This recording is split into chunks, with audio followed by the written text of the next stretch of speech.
ప్రధానమంత్రి గారి పర్యటన ఏర్పాటు నిమిత్తం దాదాపు పూర్తిగా వచ్చినాయి. వస్తున్నటువంటి ప్రజలందరికీ కూడా అన్ని సౌకర్యాలతో కూడి ఇక్కడికి చేరుకునే రకంగా ఏర్పాట్లు చేయడం జరిగింది. వాళ్ళు బయలుదేరిన దగ్గర నుంచి మొదలుకొని మళ్ళీ తిరిగి వెళ్లేంత వరకు కూడా వాళ్ళని కంప్లీట్ గా మానిటర్ చేసేటువంటి మెకానిజాన్ని కూడా ఏర్పాటు చేసుకోవడం జరిగింది. ప్రతి నియోజకవర్గం నుంచి బయలుదేరుతున్నటువంటి బస్సులు, ప్రతి మండలం నుంచి బయలుదేరుతున్నటువంటి బస్సులు, ప్రతి 25 బస్సులకి కూడా ఒక ఆఫీసర్ ని పెట్టి మానిటర్ చేయడం జరుగుతూ ఉంది.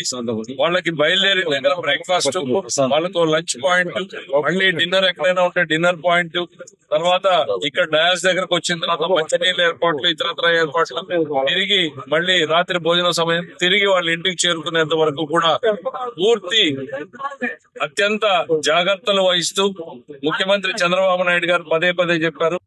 ఉన్నటువంటి వేసవిని దృష్టిలో పెట్టుకుని మీరందరూ కూడా పకడ్బందీ ప్రణాళికను ఏర్పాటు చేయమని చెప్పారు. మంత్రులందరూ కూడా పూర్తి స్థాయిలో దాని మీద దృష్టి పెట్టి ఈ ఏర్పాట్లను ప్రతి ఒక్కటి కూడా చేయడం. ఇక ప్రాంగణం ఏర్పాట్లన్నీ కూడా మీరు చూసే ఉన్నారు. మీరు అందరూ కూడా విజువల్స్ తీసుకున్నారు. ఆల్మోస్ట్ ప్రాంగణం రెడీ అయిపోయింది. పార్కింగ్ ఏర్పాటు చేయడానికి వేలాదిగా వస్తున్నటువంటి బస్సులకి పార్కింగ్ ను కూడా ఎక్కడ కూడా ఎక్కువ దూరం నడవక్కర్లేదు. 100, 200, 300 మీటర్ల లోపలనే బస్సు దిగడం, ప్రాంగణంలోకి ఎంటర్ కావడం. ఎంటర్ అయిన తర్వాత కూడా మధ్యలో కూడా ఎక్కడ ఎండ తగలకుండా హోల్డింగ్ ఏరియాస్ పెట్టడం జరిగింది. ఆ పార్కింగ్ ఏరియా గానీ ఇక్కడికి వచ్చేంత లోపల కూడా ఎండ తీవ్రత ఎక్కువ ఉంటుందేమో అనే ఉద్దేశంతో మొత్తం షామియానాల్ని కవర్ చేయడం జరిగింది.